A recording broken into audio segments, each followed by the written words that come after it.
Hey, what's going on, ladies and gentlemen? So I hope that your day is going really well so far. So it's no surprise to you because I'm sure that your teacher or your principal or somebody already told you that you're going to be watching some video lessons on mental health and mental illness.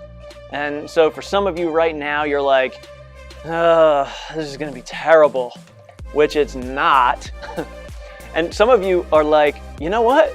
Good. We need this kind of stuff in school. And you're right, because these are the things that the average school doesn't talk about, and we really need to. So today we have a short video that's going to really clear some things up for you. So lock in. Let me kick this video off with a quick question to you. Have you ever thought that you knew the words to a song, but you really didn't? Like, you've heard the song 100 times, you know the lyrics, you sing them all the time in the shower, wherever, and then the song comes on when your friends are around and you're singing it and they're like, that's not the words. And you're like, yeah, it is. And they're laughing and they're like, no, it's not.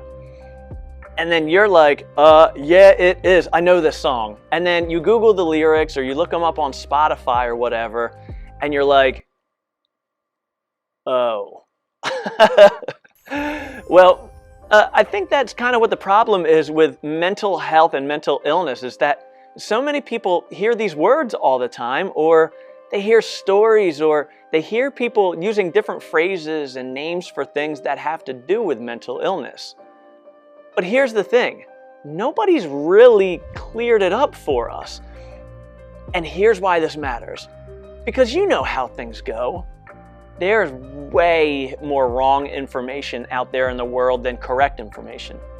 People are all over social media and in class acting like experts when they're not. Another thing is that it leaves us to kind of draw our own conclusions about what mental health and mental illness are, and what it looks like and what it means. And last but not least, it could just be downright offensive to people, like if you're talking about it and you're getting everything all wrong. So why don't we take a couple of minutes to talk about the basics of mental health and mental illness? Sound good?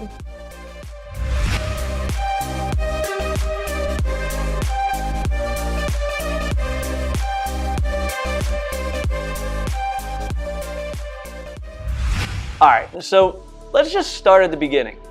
What is mental health? It's a great question, and there are a lot of different answers out there depending on where you look or who you're talking to. So we're going to use the one from the U.S. Department of Health. We feel like that's pretty safe. So here it is.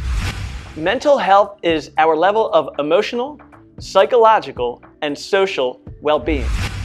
So in essence, it's how healthy you are in terms of how you can control your emotions, your thoughts, and the way you act. Now, let me get something very clear. When you see someone that doesn't know how to act, quote unquote, or someone who chooses not to control their thoughts, feelings, or emotions or behaviors, that is very different from mental health and mental illness. That has nothing to do with mental health. It's when people can't control those things. We know that they're going to be struggling with their mental health and possibly have a mental illness. Like, people that are having problems with their mental health want to control themselves or their thoughts or their feelings, but there's something going on usually in their brain that literally makes them unable to. That's why it's really not funny to say stuff off the cuff like, yo, she's bipolar, or I'm OCD, or he's crazy. Because here's the thing, it's got to be really frustrating to have something going on with your brain to the point where you can't control yourself and you can't control things like your thoughts, your feelings, your emotions, or behaviors, right? So when we make jokes about it or we misuse these terms, it could be hurtful.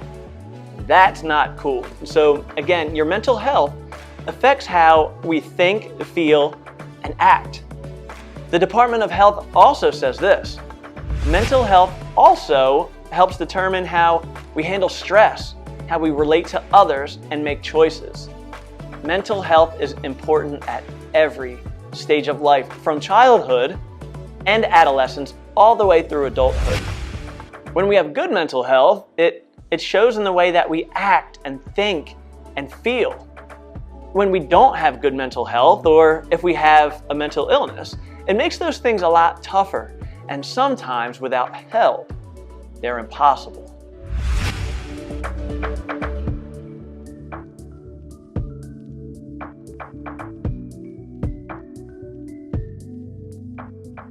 So here's some good news that we wanted to give you. On the flip side of having not so good mental health, you can have great mental health. Having great mental health isn't always within our control, like you might have been born with a mental illness, but you can maintain or improve your mental health by doing stuff like making sure you get lots of sleep, practicing mindfulness, getting regular health screenings, journaling, exercising, and even eating well. So with all of that said, mental health is kind of like physical health, right? Like you can be physically healthy or unhealthy. And sometimes it's based on your habits, and sometimes it's based on your genetics. Mental health is the same way. So as we move through these videos, we're going to be talking a little bit more about different types of mental illness and what they might look like or what they might feel like. But for right now, here's what we want you to know. Mental health is kind of like physical health. You can improve or hurt your mental health by taking part in different habits or activities. Next, things like sleep, mindfulness, exercising, journaling, and other things can actually improve your mental health. Things like genetics and other external factors can cause poor mental health or even mental illness. It's important to know the facts about mental health and to be sensitive about how you talk about it around other people. And finally, and we'll talk more about this later, if you or someone you know might be suffering from mental illness, get brave and at the very least report it to a school counselor or an adult that you trust. In future videos, we'll give you some tips on how to talk about it to a friend that you might suspect is kind of maybe dealing with a mental illness. But we care about you. We know your school family does too. And we have some more materials that your teacher or mentor might be using to further this conversation. All right, y'all. We're proud of you, and we'll see you next time.